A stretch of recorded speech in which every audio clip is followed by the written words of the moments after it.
Bismillahirrahmanirrahim. Alhamdulillah rabbil alamin.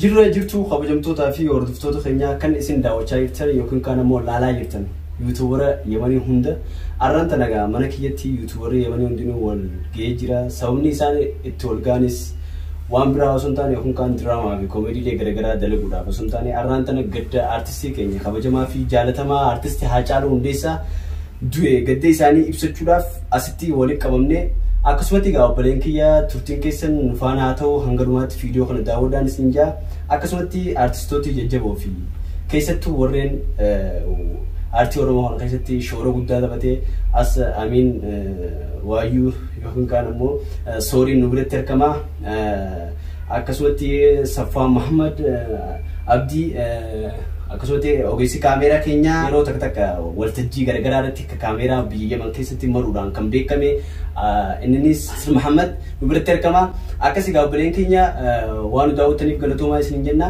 hanga mura keenyaatti nu faana turaan isin jaa yaada isaanii isaan hundinuu akkuma ibsatan meegaa artistii Haacaaluu Hundeessaa lubbuudhaan dhabnee jira lammadan deebi'u garuu uummanni Oromoodhaa yookiin kaan ammoo qeerroo fi qarreen Oromoodhaa maal godhuu qaban jennee irratti wal mareechuu qabna akkasumatti yaada nuti dhimma mataa keenya yookaan ammoo sammuu keenya keessaa burqisiisnee ibsachuu qabna gadda isin dhagahamee fi duraan dursee mee hayyeegaa shama ilmaan Oromoo addunyaarra jirtan hundinuu bakka jirtanitti nagaa isinitti haa ta'u arraan tana hedduu gadda guddaa keessa jirra ilmaan Oromoo akka sabaatti hedduu salphannee jirra gartee leenca keenya gootaa fi gartee qabsaa ilmaan Oromoo jeeyina abbaa seenaati dhabne arraan tana Haacaaluu Hundeessaa jechuun akka Oromoon guutuun gartee duutee takkatti mul'ata maaliif Haacaaluun ilmaan Oromootiif gartee abbaa seenaati gartee daawwitii ilmaan Oromooti jeetii yaada isa dhabuudhaan hedduu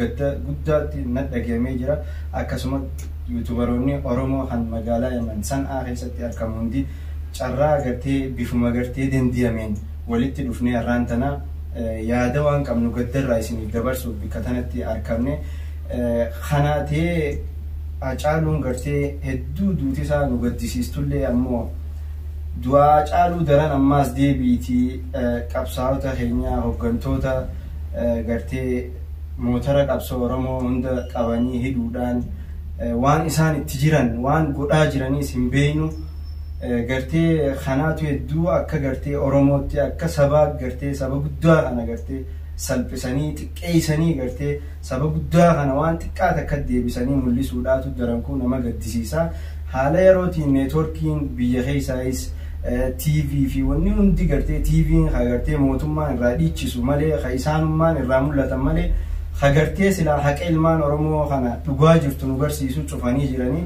waan qeeroon irra jirtu waan ilmaan Oromoo irra jiran quban qabnu maalitti akka jiran meeqaa dhumaa jira meeqaa madawaa jira rakkoo maal keessa jiranii quban qabnu gartee rakkoon dhufte tana gartee ciniinnannee injifannoodhaan gartee Haacaaluun du'e garuu ammoo Haacaaluu booda gartee du'a akkanaa tanaaf akka bootaan kennine ammaan jabaannee qabsaa'u akka qabnu jabaannee gartee mudhii hidhannee lafaa ho'uu qabna maaliif saba biraatis numa agarra biyyoota gartee biyya keessa jiru tana biyya teenya ta keessa dhalannee tanarraa baqannee biyya namaa keessa jirra haa ta'u warri biyya keessa jiru ammoo akka Oromootti akka sabaatti garuu sabaaf sablammoota 83tu biyya san keessa jira 83 takkaa'u sanii ol haa ta'u gartee goonni kanuma Oromooti hadu goonni saba biraa hadu hin jiru maaliif kun bichaan ta'e maaliif Oromoo qofa irratti xiyyeeffatame biraa maali duutii isaaniif maali nuti bichaadha haduutii barbaaddu maali Haacaaluu bichaa miti kana duraas gartee nama beekamaa Haacaaluudha nurraa fuudhan malee nama hedduu fixaa jiran biyya teenya keessatti rakkoon tun maaliif akkanatti ilmaan Oromoo irra deddeebitii gartee carraa waan namni hedduunis eegu jiru jecha isaaniifis waan hin dabarsu jecha rakkoo tana gartee akka sabaatti qabsooynee jabaannee furuu qabna rakkoo tana ilmaan Oromoo gartee carraa jirtanii wal hordofaa bakka jirtanii wal quba qabaadhaa gartee arraan tana yoo taatee yoo dadhabamte lafarraa haa dhumnu bikkuma takkatti dhumnee gartee sabni gartee biraa jiraachuu fedhu haa jiraatu garuu ammoo haala ammaan tana itti jirru waan keessatti suuta suutaan qabsaa'ota Oromoo jeeyinoota Oromoo hunda guyya guyyaan takka takkaan nu jalaa fixaa jiraachuun faayidaa takka nu qabdu ija teenya gizee nu keessaa baasanii ija malee deemuun faayidaa maal nu qabdi dukkana keessa deemuun ija teenya odoo qabnuu gartee ammaan ija teenya san kabajnee waan isaan nu jaan irratti tarkaanfannee tarkaanfii isaan nu tarkaanfachiisan irratti deemnee ummata Oromoo saba Oromoo bal'aa kana kabajaa inni qabu gartee kabajaasaa ol kaasuudha xiqqaanneen deemnu kanaafuu odoo ija qabnu haa tattaafannu ilmaan Oromoo bikka jirtan hundatti wal quba qabaadhaa akka gartee addunyaatti namu hiriira waan adda addaa bahaa jira nutiis gartee carraa sanillee harkachuu baannu carraa hadeen deemeen akkana dhufnee gadda keenya ibsachaa jirra kanaafuu inshallah walitti dachaanaa mee hiriyoota kiyya yuutuubaroota Oromoo kan na wajjin jiranii gama isaaniitiin isin dabarsa. Galatooma. Assalamu alaikum warahmatullahi wabarakatuh. Kabajamtoota fi hordoftoota keenya hundi keessanuu bakka nagaan jiraattan isin jenna. Obboleessi kiyya Safwaan dubbii an dubbachuu barbaadu guutuu na jiraatu muree jira wanni an dubbadhu hin jiru. Garuu uummata Oromoo addunyaa irra jirtanii fi maatii warra caalaa fi akkasumas uummata Oromoo hundaa jajjabina hawaa Rabbi obsa isinii haa kennu jedha. Akkasumas uummanni Oromoo akkuma obboleessi kiyya dubbate bara baraan boo'icha guyyaa lama sadiin boo'anii achiin boodan callisan jechaadha. Itoophiyaan aadama dura baratte san qabattee deemaa jirti. Aadaa sanirraa hin dabne Oromoon ammoo akkuma durii sanit jira jechaadha. Itoophiyaan durallee ka as geetteen hayyoota Oromoo nyaachu ol liqimsuudhaan erga hayyoonni isaa mootiin kinniisaa keessa yoo hin jirre yoo kinniisaa guddaa keessaa mootii yoo fuudhan kinniimni sun guutuun olumaa gadi faca'ee dhudhumata jechaadha. Mootii keenya nu keessaa fuudhaat ittiin bulmaata mootummaa abbaa irree ittiin umrii isaa dheereffataa as ganii jiran jechaadha. Itoophiyaa mataa keenya gubbatti waan ijaaraniif uummata Oromoo kana arguun barbaadanii jechaadha. Anamma waan baay'eellee dubbachuu hin barbaadu qalbiin nu cabdee jirti onneen nu cabdee jirti ija keenya nu keessaa fuudhanii namni Hacaaluu ajjeese eenyuun dhiisu jechaadha. Namni Hacaaluu ajjeese bilisiginaa haa ta'u maalii haa ta'u of hin beenne malee nama tokkoon ganaa irra ga'uuf deemti nama Oromoo ta'u. Akkuma miidiyaan Habashootaa hedduu isaanii yoo ilaalaa jiraattan xiyyeeffannaan isaanii badummaan isaan kennan ilmaanuma Oromootiif. Haaluma dur itti aadama isaanii qabatanii itti fuufaa jiranii ajjeesaa jiranii kun garuu dhaabachuu qaba jechaadha. Uummanni Oromoo yoo nuun kun Itoophiyaa tanatti rakkoo taanee ba'aa taanee jiraan nurraa dhaaban irraa akka dhaabannu nu godhu bakka jidduu teennatti ilaalamuu qaba akka uummata Oromootiif. Jidduu teennaaf jidduu Itoophiyaa tana ilaalamuu qaba. Yoo jarri ba'aa nutti taatee jiraatte nurraa haa dhaabatanii. Yoo nu isaanii ba'aa taanee jiraan irraa dhaabanna akka isaan jiran galaana diimaa keessaallee yaanee jiraan biyya isaanii gadhiifnaaf ammaan booda Hacaaluu ajjeesanii nu Oromoo jennee afaan ol qabachuu hin dandeenyu dhugaa hoo isinitti himee jira. Hangara kiyyaan Hacaaluu ajjeesanii isaan biyya keenya irratti biyya keenya nurraa fudhataniiti Gondarraa dhufanii biyya keenya fudhatanii nu wajjin jaarsummaa ta'an biyya keenya akka itti nurraa bulchan. Isaan kunniin uummanni hunduu adda adda walii qaba malee uummanni Oromoo kolonii jala jira jechaadha.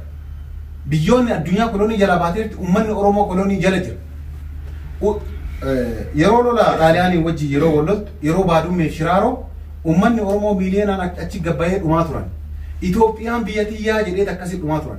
Nu Itoophiyaan biyya teenna jedhaa jirraa bira. Itoophiyaan garuu isin keennaa mitiin nuun jedhaa jiru. Nu maaliif biyya nuun barbaanne maa barbaanna? Yaa Oromoo. Hayyoonni Oromoo kanarratti hojjechuu qabdanii keeyyanni 39 hojiirra ooluu qaba. Yoo hojii irra isinillee oolchuu dhabaattan nu ilmaan keenya irra guddifannee waggaa 50 dhibballee haa taatu Itoophiyaa isin waggaa 150 ijaartan yeroo muraasa keessatti akka Oromoo durii sanitti isin garsiisuuf deemna jechaadha. Kanuma warra bilisiginnaatii fi akkasumas warra nafxanyootaatiif wanni handhaamuu barbaadu Oromoo ajjeesuu ittuma fuufa. Ajjeeftanii abbootiin teessanillee haawwotiin teessanillee nu ajjeesgeettanii maqaan Oromoo jedhu waggaa 150 hin banne nu balleessuu hin dandeettanii. Kanaaf garuu goota keenya nurraa fudhattanii jirtanii qalbii nu cabsitanii jirtanii gumaa Hacaaluu rabbi haa baasu. kanumaa dubbii isin guddisuun barbaadu uummanni Oromoo hundi keessanuu jechaadha ijoolleen teenya kun akkanumatti haa galatoomanii akkasitti mana yaasinitti wal geennee gadda kan ibsataa jirra jechaadha yeroon koronaa waan ta'eef lee kireeffanneeti wal ga'uun hin danda'amu rakkinnaa fi hagana walii qabamne malee ijoolleen iddoo teennaa kana qofaa miti kana isiniin jenna galatoomaa uummata Oromoo hundaa jajjabinnaa. Mee Haji atoo carraan akin baay'ee galatoomaadha. Assalaamu alaykum warahmatullaahi wabarakaatuh. Hordoftoota keenya akkam jirtu nagaa keessanii. Har'a wanni asii wal geenneef jarrinuu xumuranii jiranii. Wanni asii wal geenneef gadda artistii keenya Haacaaluu Hundeessaa agarsiisu jechuudha. Haacaaluu Hundeessaa mush ni qofarraan dhufne jechuudha. Uummata Oromoo hundarraa bu'ee jechuudha. Garuu wanni inni du'eefis yookaan waa balleessee nama ajjeesee waan badaa dalagee osoo hin taane haqa saba Oromoo dhugaa waan dubbateef qofaadha kan ajjeese. Kanaaf baay'ee gaddi nutti dhagamee jira jechuudha. Gadda kana akkaan agarsiifanna. Saalaa yookaan hiriira ala keessa deemnee bahuuf ammoo biyyi keessa jirru kun baay'ee waan mijaa'aa waan hin taaneef akkanatti mana yaasin Oromoo dhufneeti iddoo takka wal geenneeti akkasitti daawwachuu jira jechuudha. Kanaafuu uummanni Oromoo addunyaa guutuu jirtanii fi maatii isaa hundaa fi nuufis walumaa galatti jajjabina hawwina jechuudha. Galatooma. Okay, galatoomatis mee galatooma. Assalaamu alaykum warahmatullaahi wabarakaatuh. Egaa guyyaa har'aa wanti dubbannullee hin jiru haa ta'uma jechaadha. Har'a Haacaaluu kadhamne beekaniiti wanti kana godhaniif maali diinni tuqeen nama laala jee inni duraa dubbate duraa lafa kaate dura waa hunda fixate lubbuun dhiiraa biliqii baatiillee dura himate agartanii Oromoo Haacaaluun weellisaa qofaan beekaadha hayyuun manguddoodha abbaa hiyyeessaati abbaa miskiina gargaaruuti Haacaaluun nama tokkoo miti har'a Haacaaluun hin duune kan duhe osoo jirru nu amma gabbaanee deemnee yoo an Oromoo jechuu qanyi guddaa nurratti agartanii baay'ee ulfaata ta'e ittuu dabalanii reeffi isaa kabajaa dhabee achitti dachii teenarratti abbaa itti dhabnee kabajaa itti dhabnee asii achi maaltu nuu jirame wanti nuu jiru maali waa takka wanti ergannu hin jiru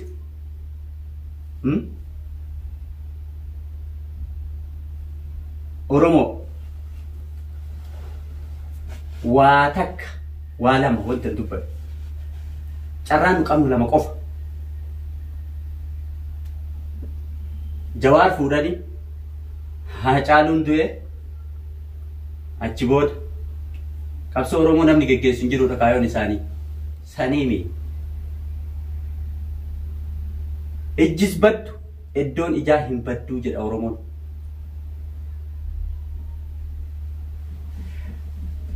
taa takka isiniin jedhu takkaa dhumnee dhabamuu guutumatti lammata ofirraa kaasuu yoo deebinee mana deebine bakka jirrutti nuti silaa warri Yaman jiru akka jirru jirra sannu quba qabdanii waa jechuun dandeenyu ka diqqoo bal'inna qabdan biyya keessa ta'e warri biyya alaa galtanii manatti rafinaa tan isinii dhaamu ka biyya keessaa miti yaayyaa Bashiir har'a achi jiru sun achitti hafuun taa'u Oromoo wanni isinii dhaamu an tana qofa waan jedhani Arsiin duraan yeroo Minilik loon oofatee achirraa gad deemu Awaash gubbaa muranii eegan. Muranii eeganiiti maal godhanii Amaara dhuftee yoo tana dhuftee jedhanii ila qabadha. Amaara dhuftee yoo tana dhufte namni loonsa oofu tokkoo isaa hin hafne. Oromoo yoo tana deebinee mana galle akka mammaaksa warra Arsiisan tokkoon keenya hafu akka hin ta'in bakka jirrutti ka biyya keessaa mi ka biyya alaa farda isaa san ka kunoo siidaa irraa amma haa caaluu sababatti ajjeesan san ittiin masakan akkasuma sakkinee deemuu teenya. Galtanii hin rafinaa tana isinii dhaama. Eegaa firoottaa fi ummata Oromoo hundaan Rabbi sabrii isinii haa kennu. Booysa qofa odoo hin taan garaa keenya hidhannee qabsoo itti fufuu qabna. Akka hayyoonni dur jedhan sani ka du'e booyuu ka du'e irraan tarkaanfattee diina ofirraa kuffisuun dirqama ta'a. Loommaa bademaa barbaadan jennaan ka jiruufi jedhan. Itti fufuu qabna. Rabbi isinaa sabbarsiisu. Imaana sabrii Rabbi nu haa kennu. Qabsoon teenya itti haa fufu. Injifannoon teenya. Assalaamu alaikum warahmatullahi wabarakatuh. Waan dhalatee fi waan argame kanallee Rabbi haqa haa baasu. Dhiiga ilma keenyallee Rabbi lafaan balleessini. Nullee hafeefi miti xiqqoo waan yaadnu waan yaada kiyyaa xiqqoo ibsachuu keenillee inni kun maali naftanyaan raftee nu bulaan jirti bakkuma jirtu hundatti. Rafanii nu bulaan jiranii kalees akka warra fiilmii yoo ilaaltanii lakkoofsa amantansanii lakkoofsa tokko namarra maqaa namarra barreessan lama sadii jedhanii barreessanii tokko mataadhaanii irraa baasanii san eeksii godhanii fixanii jiranii raayitii kennanii kaallee itti deebisanii akkasuma inni guraatiin kun karoora karoorfatanii har'aa miti kalees yeroo jara alarraa galchan Jawaariin fa'a waan karoorfatan. Abiyyiitu yeroo wayii akkuma aangoo qabateen warra barsiisota yookaan artistoota haa ta'u waa wayiitii walgahii taa'ee adeemsisaa jira.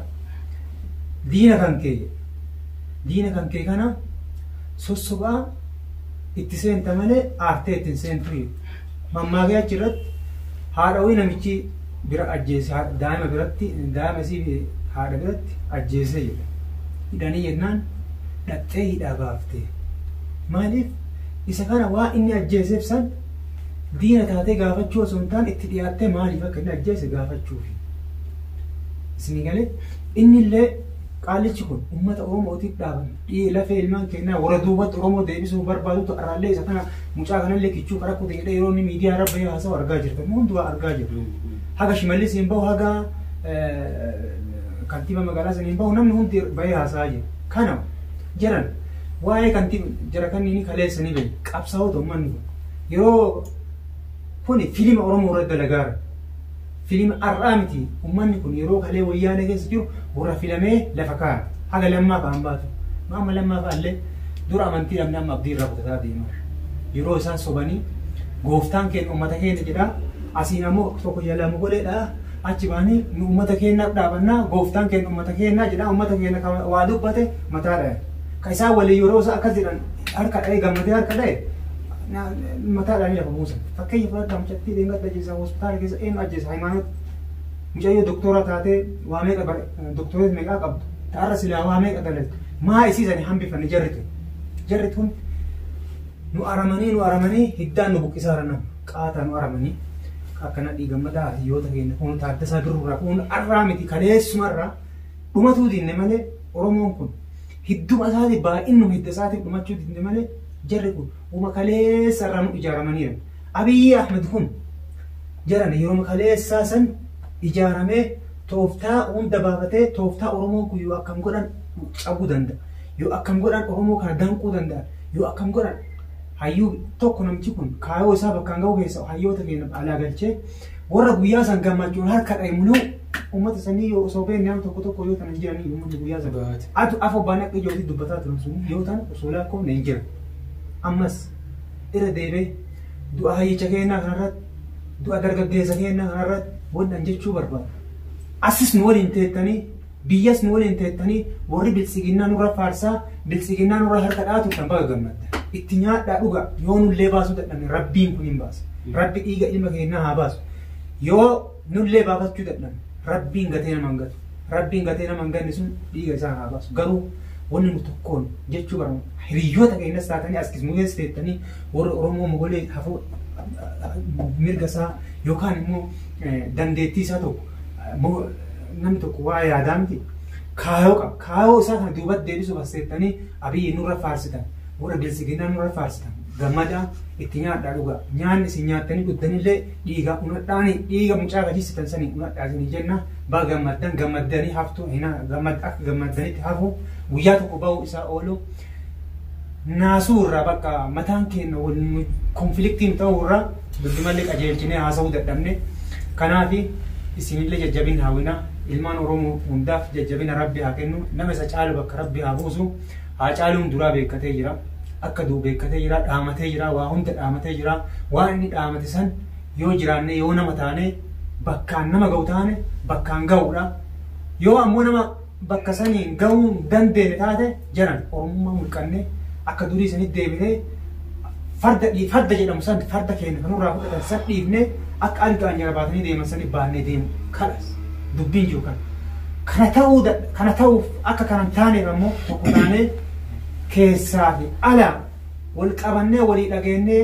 namni woo tokko waa dubbate dhaga'ee fi yoo kuun waa dubbate kuunillee walii dhageenyee akkasii beekaa keenya haa qabannu mee garuma jiruttuu haa deemnu har'aayyoo mee fakkeenyaaf ija keenya nu jaamsan waan jedhamu dhagaan jirru waan biyyi keessatti jirtu dhagaan jirru hayyoota gaazexanyoota hunda Oromoo hidhan OMN cufan ONN sirratti haga cufan turan waan tokko osoo hin balleessin miidiyaa sobaan waan tokko yeroomatu garjaran yeroo kanatu yeroo nagaa rahmanni isaan irraa jiraatu nabiyyiin keenya armadura waggaa 140 saniin duratti ummata kana keessa zaman akiraa kan ummata hansaraa dhufa jiran ummata hansaraa kana keessa ka beekan mana ofiitiin beekumsa ofiitiin wallaala manatti isa ajjeesu kan namni tokko maa cadhifte maaf du'u lesni gane maa cadhisa namni kun hojjechumaa mana ofiitiin du'u namni nagaa kakawaa dubbate waan tokkoof yaadee wanni kun sirrii miti jedhee ka dubbatu waan dubbate saniif du'u kana hayyuun keenya beekaa rabbi nuu kenne nabiyyiin keenya nagaa rahman isaa irraa jiraatu waggaa 120 dura dubbataniira ka osoo wallaalaan jiru doofaan wallaalaan ummata tokko bulchu osoo beekaan jiru jedhama beekaa meeqatu keessa beekaa meeqatu jiru beekaan silaa ummanni tun wallahi yoo inni dubbatanni kumaatamni hafuuraan baafanne ka jiru har'a hansaraan biyya bulchitu hansaraan biyya ummata dhiiga akkana fixu kana ammas yaa rabbi gattee nu gatiin jenna yoo tana dabarre hillaalla hin dabarran seene yoo dabarre hamileen keenya nu cabeera hamilee kana ammoo yaa rabbi nu cabsin jedha gara fuulduraatillee walii haa dhageenyu waan jiru akka dhageenyu silatti intarneetiif wanni hundi haga jawaariin fabaatu haga abbaan keenya ijji keenya muluu hidhamtee jirti jedhanii yaa rabbi ati nu argi jedha ani immoo wallaahi waan naasuurraa akkaataa idee haga ammaa rabni irraa bakka waan dubbannullee wallaallee jirra isin maatii isaatii fi uummata Oromoo hundaaf rabbiin obsa haa kennu nama isa caalu bakka nu haa buusu jecha anas marra isin irraa gabaabbadha assalaamu alaikum warahmatullahi wabarakatuh ayo bilisa قلتوما السلام عليكم ورحمة الله وبركاته بلين قيا إن شاء الله كسلا وانجي تشوفر بانهم ده هو بلين قيا نزلت عزوني التانسة تا سجلتمي في سجل بوتسن الره سجلتمي تكوان ربوي الراس أرجمي يرو الر أورمون هركاول قبته كافة يبصا الدنيا جيسني لفرش الرئيسن أورمون هركتا كم ترى وان جوتو يرو سن قيسر للساتور الرهو أورمون هركتا قطعتي والهركا ويا والهركا قبضو خان قيستي ويا أجي هالكن نمني هندي لجو وبليس كان شهر قرارة تجيسن akkamitti deebisaan san dhabamtee waan juun qaba yaalmaan Oromoo ana kana nama tokkotti yaadallee isinitti hin dheeressu haa ta'u ammoo yoo namni 10 sababa isaatti haduute ammallee nuuf hin kafalamnee jenna gumaan acaaluu booda dhiigni Oromoo dhangala'uu hin qabu waan juu qabna guutumattuu bilisummaa teenyaa fi akka barbaannu argachuu qabnaa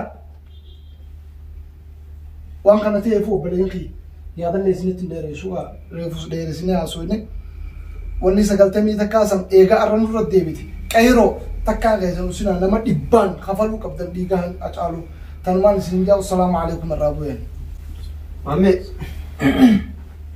Ayi galatuma. Aisha marka fuune ilmaan Oromoota biyya keessa fi biyya alaa jirtan hundi keessaniyyuu ani waan jedhee dubbadhu siin qabu hiriyoonni kiyya hedduun isaanii dubbatanii jiranii gadda halkan edaanatti dhagamee duudina cite irraa dubbachuu dadhabuu kiyya irraa malee karaa toora liibiitillee bahee waan tokko dubbachuu ni danda'a ture. Dubbachuu hin dandeenye waan ta'eeyyuu hin beeku jechuudha guyyaa har'aa kun guyyaa biraa natti ta'e. Haacaaluun jechuudha haacaaluun miti gaduu irra haacaaluun hin duune.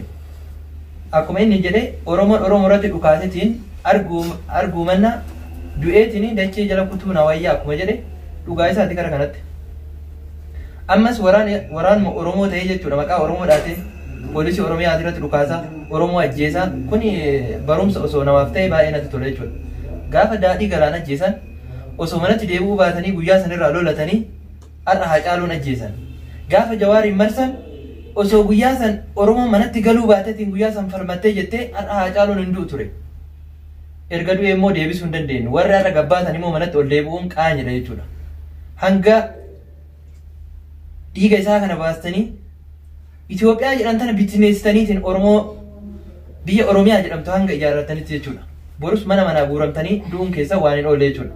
Ani gadda natti dhagame akka jedheetiin ibsu tokkos hin qabu. Baay'ee natti ulfaatee jira waan ta'eef. Kanaaf ammas Oromoon biyya keessaa kaatanii jettan daddaffiidhaan jawaariif baqqalallee akka mana hidhaa keessaa baaftaniitiin harka keessanitti deebiftan isiniin jecha gaddi keessan gadda kiyya. Oromoo bal'aa fi saba bal'aa kanaa fi maatii isaaniis rabbiin sabri haa kennuu fi haacaaluun immoo abbaa hiyyeessaa abbaa miskiina abbaa kiristaana hin jenne abbaa musliima hin jenne abbaa nama qabeenya qaba hin jenne nama hundaa bira nama dhaabbatu jechuudha rabbi jaannatan haa gammachiisu. Qabsoon inni eegale fiixan baana bakkuma jirtanitti nagaa naaf ta'a isin jedha kanarra dubbachuu hin danda'u. Assalaamu alaikum wa rahmatullahi wa barakatuh. Amma waan hin jiru qabu waan gama kayyaan obboleeyyan keenya haasawanii fi tanuma hunda du'umaan isin godhame amiin na jala jaa isinis. يا رب ورمو تقومسي يا رب ورمو تقومسي يا رب تقومسي يا رب بدنا مفجازين يا رب ديجا حين خدان قليس لفتنا نبيسين يا رب لافا الناس نجبيس يا رب خير ميز نوباس يا رب خجروس ربنا حاجة جبيس سبحان ربك رب العزة عما يصفون والسلام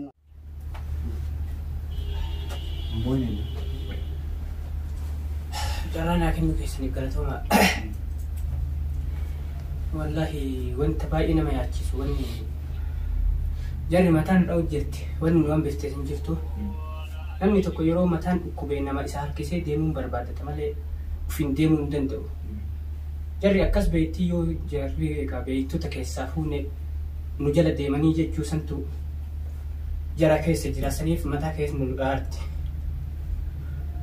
Anammoo wanni jedhullee hin jiru maaliif nuti biyya ambaa keessa jirraa dandeenyee waan takka tarfaan keessa fudhachuu hin dandeenyu. Garuu ammoo warri obboleeyyan teennaan qeerroodhaan wanni jennu gumaan obboleessa keenya kun nu baafamuu baannaan akkas seenaaf ijarra nu tuftee fuularra nu tuftee beekaa. Tanuma dhaamsi gabaabaati. Okay, galatoomi obboleessi. Egaa hojjetootaa fi hordoftoota keenya qophiin keenya akkuma itti fufee jira. Mee wanni takka wanni isin kaasuu barbaadu. OMN kun cufamee jira.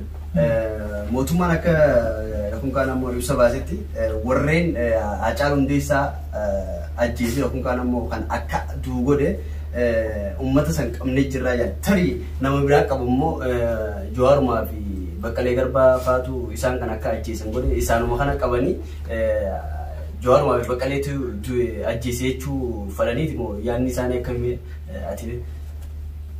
Kun waan kooraa fuudhanii farduu beekaa jiran. Oromoon durfittee isaan yaadni isaanii sanuma argaa jirra miidiyaa irraa waan deemu. Jawaar akka qabamu ka godhe Shimallisi mataa isaa jechuudha. Reefi Haacaaluu Amburraa Finfinnee akka deebi'u ka godhameef Jawaar qabuufi koottaa koree hundeessinee akka itti Haacaaluu itti awwaalan waliin mari'annaa galma abbaa gadaa koottaa jedhanii waamanii achi marsisiisee Jawaariin qabsiise. Isinii galee wanti godhameef kanaafi isumatu ajjeesee jechuu deeman fakkeenyaaf arguu ka jirru maali? Haacaaluu du'eer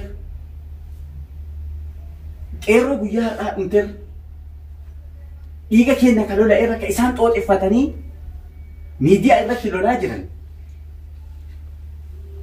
eenyu qabeenya gubate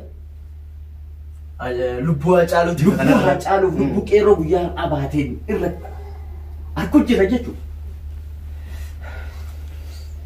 Kanaaf dubbii sirraa fudhadhee xumura irraa bu'an wanti an hayyoota Oromootii dhaamu bifa kaleessaa itti qindoomtanii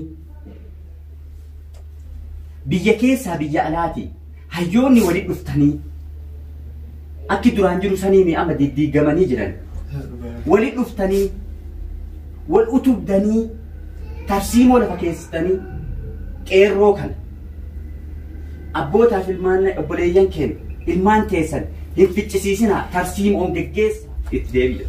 Dhugaadha kanumarratti yaada tokkoon siitiidha maali jennaan Suudaan fakkeenyaaf yeroo fudhannee daabboon qaalomtee ichi booda kana uummanni hiriira ba'ee ichi booda mootummaa Suudaan hidhan booda eega hidhan booda mootummaa waraanaa ajajaan waraanaa akkuma Abdul Fattah ICC namticha qabee hidhatti inni aangoorra qole akkasitti uummanni Suudaan ati duraanuu paartii duraanii keessa jirtaa saniifuu bikka numbuutu jaaneeti paartii siyaasotaa bikka buufatanii paarlaamaa keessatti hidhaman yaada kanarratti paartiin siyaasaa Oromoo warraan kana faffacaatee eebiifuu wal komachaa jirte jechuudha. Kaafaa'oo, Paapaa'oo akkasumatti Abaa'oo jettee yeroon qeerroon lafarraa kaatee fincila kaaftee ammaasii akkuma bara 2017 keessa fincila kaaftee wayyaanee uummata rasaasa yookaan kaan ammoo qawwee gurguddaa qaban uummata Oromoo waxalaa turan kan nurra dhaadatan mootummaan zaytunaa bitee kan dhagaan buusan jaanii qeerroon Oromoo bikka takkaa lafarraa kaatee TPLF san wayyaanee san maqalee galchite arraan tunoo qeerroon Oromoo lafarraa kaatee mootummaa kana ni jiisiti ichi booda dhaabni Oromoo kamtu bikka boo tari dhaaboo Oromootiif wanni ati dhaabdu tokkummaa bikka kanatti uumuun qabani amma isaan kana dhaaboo Oromootiif maal dhaabdani Oromoo bikka bu'anis laay. Inni kun maal fakkaate? Kanaa beekaa loon si deegaa jette. Isaanuu kana beekanii waan kana dalagan. Yoo mana keessaa waa hin jirre alaa wanti jiru hin jiru. Wanti Haacaaluu itti ta'e tokkoffaan bu'uurri dhaabbilee Oromooti. Maaliif waan kana siin jedhe osoo isaan tokkummaan kan deeman tahe wanti kun tunfii kun hin dhufu. Amma hoo dhaabbileen bakka bu'uu osoo hin taane kan bakka buusu qeerroo bakka buusu. Amma booda ka deemu qeerroodhaan immoo hayyoonni bakka kanatti akkuma dura jedhe sanitti wal utubanii waliin mari'atanii osoo gaman jenne gamas hin jenne isaanuu alatti dhumatuuf waan deemaniif warri alaa warri biyya keessaa akka wal qindeessanii lubbuu namoota akka hin dhumne akka tafuun dura ka dhumee ka hafe bilis haa bahu kan akka wal utubanii jedhe. Okay, abdii mee yaada tokkoon si kaasa naftanyoonni yookaan kan uummanni miidiyaa gurguddaa yuutuubii fi kana hundarratti miidiyaan abashootaa wanni jechaa jiru tokko faarsaniiti Oromoo tokko arrabsaa turan fakkeenyaaf Abiyyi faarsaniiti yookaan kan immoo Jawaar faarsaniiti Daawud Ibsaatii kana kana fa'aa arrabsaa turan garuu rakkina gaafa rakkoon Oromoo irra geessu isaan hunda irra geesse jechuudha akkuma har'aan tana Baqqalee Garbaatiif Jawaar hidhanii ichi boodanaa Profeesar Maraaraa Guddinaatiif Jawaar Daawud Ibsaa marsanii jiranitti rakkinni Oromoo gaafa rakkoon Oromoo irra geesse kana jaanii filatanii adda laallatanii jechuudha. eega rakkina kana irra geessisan diinni ichi booda ganaa uummanni Oromoo dhaabbotiin Oromoo maal godhuu qaban gaafa rakkootu gamtaan irra gaafa bal'oo maaliif adda faffacamee kana dhaabota Oromootiif wanni ati dabarsitu. Kana uummanni Oromoo dhaabbileen Oromoo hundinuuyyuu garaa isaanii keessaa daba qaban malee haqan beekan. Hatti diinni Oromoo kun Muslima kun Kiristaana kun godina kana hin jedhan. Kun Oromoodha kan isaan irratti xiyyeeffatan jecha. Osuma jala fiiganii osoo jala fiiganii kabiraadhiis goobana daacii osoo Oromoo akkasitti harkaa fi harma muraa aanoleef calanqoo akkasumatti kan goosise namticha san guutuu ka ajjeese miilikum boodarra jecha. Amma isaan namuma muraasaaf harka dhayani. Namni muraasaaf harka dhayanii isaan sanillee warra harka dhayanii sanillee gaafa inni waan Oromoo dubbate maqaa ofii maan ta'in qulqulleessee waan Oromoo dubbannaan taargeettii dhayan jecha. Isaan walumaa galatti hamilee Oromoo akka bara duraa cabsaa turan sanitti miidiyaan cabsan jecha. Hatta haadhallee yoo argitu. Ammumallee bar Hacaaluu Hundeessaa goota lameenuu obboleessi kiyya dubbatee jira. Goota dhabnee isaan garuu kan dubbatanii goota san gadi buusanii qabeenyaaf dubbatan jecha. Qabeenya gubatan. Akka uummanni Oromoo kana balleessaraa jedhee akka du'a kana dagatu. Akka qabeenyi sun waan guddaatti akka lubbuun namaa rakkasaatti akka laatu. Kanaaf akkana jedhanii uummanni dhaabbileen Oromoo sharrii garaa qabdi malee diinni isaanii tokkuma gaafiin isaaniillee tokkuma hojiin isaaniillee tokkuma obboleessa kiyya. Hujimmaan isaaniillee tokkuma. Isaan tokko ammoo Oromiyaa ijaaruuf deema kuni Itoophiyaa biraa biyya biraatti ijaarachuuf deema. Hunduu Oromoo dalaguuf deema. Duuma kana dhaabuuf deema malee waan kana beektee jechaadha dhaabbileen Oromoo waan Hacaaluu irratti ta'e kun bor Baqqalaa Garbaa irratti illee ta'ee Daawud Ibsaa irratti illee ta'aa jira. Kamaal Galchuu irratti illee ta'uuf deema. Maarroo irratti illee ta'aa jira. Isaanummaa wanni wal ta'uu didaniif tokko hin jiru. Ta'eef diinni Oromoo tokko siyaasa Oromoo hundi keessanuu tokko ta'uu qabdanii isiniin jedha. Yoo isin tokko hin taane tokkoon keessan biyya Itoophiyaa san keessa watakka hojjechuuf hin deemtanii woo kijiba taate malee jechaadha. Kana isiniin jedha galatooma ulfaadha. Akkasii obboleessi kiyya mee maammee yaada itti dabaltu yaada dabalataa ni qabdaa? Yaada xiqqoo ni qaba. Maasiiti yaasiin kenna yaada ati kaafte irratti yaada bareedaa kaaste. Akkuma reefa asirratti waliin ilaalle jechuudha. Mootummaa waan ofii isaatiin balleesse karaa uummata keenyaa deebisaa jira. Yoo ka yaadattu taate bara 90 wayii jechuudha. Yeroo abaawoon uummata qalaa jiran jedhan sanitti jechuudha. Namni uummata qalaa jiru nama afaan Oromoo haasa'u akka seenaa fi qabatamaa waan sanirra gahee jechuudha umrii xiyyatanatti jechuudha booddee jechuudha. Waan san ka mijeesse uummatuma yeroo sana wayyaanee biyya bulchu jechuudha. Maaliif ofii isaaniitii balleessaniiti akka abaawoon jaalatamaa yeroo sanitti biyya keessatti jaalatamaa sabni sun waan ta'eef jecha saba san akka isaan jibban akka isaan xureessan jechuudha dhaabasan. Akkas taasisaniitiin booda dhaabasan jibbisiisanii jechuudha. Amma reef akkuma reef teennee wajjin dhageeffannutti nama Hacaaluu ajjeesee jedhe yeroo ammaa kana humna keennan of jalatti dachaasaa jirraa jedhan. Tokkoffaa OMN hin cufu jechuun laal akka OMN hin sabni keenya jibbu ka taasisu akka waan ajjecha Hacaaluu kana keessa harka qabanii jirtu. Waan kana guddaa isin gadi qabdanii ilaaluu qabdan. Lammaffaa Jawaar Mahmad saba kan birattuu jaalatamaa kan ta'e jechuudha. Miti saba Oromoo miti akka saba Itoophiyaatittuu jaalatamaa nama qabu. Isa qabanii uummata keessa salphisanii harka duubatti hidhaniitiin hidhuu jechuun immoo akka laala Hacaaluu ajjecha du'a Hacaaluu kana keessa akka harka qabuutitti wanni isin guddaa ilaaluu qabdan. Lammaffaa immoo azebitee gaafii lammaffaa isin gaafattan jechuudha. Sabni jechuun paartileen kun maaliif gargar faca'an? Yeroo rakkoo immoo rakkoo waluma bira irratti dhufa. Maaliif walii galuu dhaban ka jettaniif jechuudha.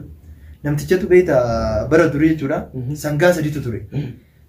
Kun burreedhaa, kun adii, kun gurraacha ture. Akkasitti xilaanni maal godhere sangaan kun dur jechuudha walii galteedhaan bobba'anii galan. Gurraacha fi barruutti dhaqeetiin adii kanatu isin keessaa mul'ataati. Adii kana ofirraa ari'aa ofirraa baasa. Xilaanni adii kana argeetiin dhufee isin balleessa. Gaafa isaan adii kana ka duraa walii galteedhaan waliin nyaatanii waliin galan ka xilaata wal bira ofirraa ittisan. Adii kana guyyaa isaan ofirraa baasanitti adii kana kophaa nyaatanii jechuudha. Akkasitti gurraacha immoo kophatti waamaniitiin barruun kun barbadheessi biraa mul'ataati ofirraa ari'ii jedhaniin. Gaafa kana akkam godhan kophaa isaaniitti nyaatanii jechuudha. Tokko tokko qabanii. Kanaaf ani wanni beekumsa osoo qabaachuu osoo hin ta'initti wanni ani saba kiyyaaf dhaabu wanni ani paartii kanaaf dhaabu jechuudha. Sabni Oromoo illee wanni asirratti beekuu qaban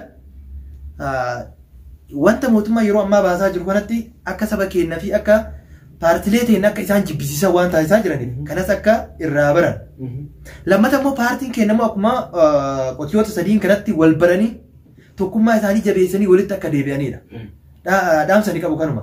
Dhaamsi qeerroof qabu immoo qeerroon immoo bootaa jiranii haala gahaa ta'een bootaa tokko wal gurmeessanii akka yaa'an sa'aan taane akka hin deemne. Waan qabanii kana immoo akka galmaan gaan dhaamsi ani qabu asirratti kanuma dhiifama naa godhaati. Uummanni kiyyas naa oolfachuu kanuma jedha. Obboleen kiyya wanni asitti argamneef gadda nutti dhagahame ibsachuu fi anillee dhaamsa tokko dhaamitu asumaan waltajjii keenya kun qophii keenya xumurra. Egaa akkuma isin jettanitti namni dubbii beeku dubbii namarraa fitanii yaani dubbii duraa fittanii jirtanii wanniin irratti dabalu hin jiru. Tokkoffaa waliin irratti dabalu dabalataa maali? Uummanni Oromoodhaa dammaquu qaba. Akkuma ibsa mootummaan baasetti nama Hacaaluu Hundeessaa ajjeese qabnee jirre jedhanii namni Hacaaluu Hundeessaa ajjeese kan biraa osoo hin taane Jawaar Mohammadii fi Baqqalaa Garbaatii fi kana jechuudha. Akkasitti ammaas warra Abbaay giddibii yookaan ammoo hidhinsa Abbaay kana kan dura dhaabbisu jiru warra Masrii wajjin baandaa jaaniitii dubbachaa jiranii baandaa san silaa maqaadhaanii tarkaan bira fudhachuu qaban jechuudha. Yoon fi ammoo baandaan sun dhugumaan TPLF Tigraay keessi jirtu taate biyya federaala wajjin bulchuu jiranii waliin bilchiginnaadha jechuudha. Isaan irratti mootummaa aangoo qabanii deemanii biyya biraa keessa hin jiran jechuudha. Yookaan TPLF dheengadda nama keenya gabroonsu turte taarraan tana baandaa taate tun Eertiraa fi Somaaliyaa keessa hin jirtu jechuudha. Biyya Itoophiyaa jala federaala jala jirte jechuudha. Deemanii tarkaanfii irra fudhachuu danda'an jechuudha. Isaan san irra tarkaanfii fudhachuu dadhabanii har'aan tana hayyoota keenya kan qabsoo kana isin nugee kan qilleensa Oromiyaa bilisoomsine jee kan uummata Oromoo baddaa fi lagaan ichi booda kana osoo addan qoodin baafii dhiyaa walitti hidhee hariiroo nu uume tokkummaa nu uume kana ichi booda kana kaamun meeqa osoo maallaqa sii kaninaa saniifu in dubbatanii jaanii TPLF sunu maallaqa fudhachuu diddisanii har'aan tana maallaqa fudhata jaanii Baqqalaa Garbaa fa'aa kaamun meeqa jedhamee maqaa hin jirre irra kaanii waan taane irra labsaa jiran jechuudha. Uummanni nuti ilmaan abbaa gadaatii nuuf qabsaa'an jennee abdannee qomadhaanee tishartii hunda maxxanfannee isaaniif dhiichisaa turre yeroo har'aan tana nu garagalee uummata keenya hayyoota keenya san galaafachaa jira jechuudha. Saniif uummanni keenya kana barachuu qaba. Jawaar Mohammadii fi kana kanaaf sagalee ta'uu qabdanii tanumaan isin jaa kabajamtootaa fi hordoftoota keenyaa qophiin keenya kan hanga ammaa kanuma ture hanga viidiyoo biraa wal agarutti. Assalaamu alaikum wa rahmatullaahi wa barakaatuh.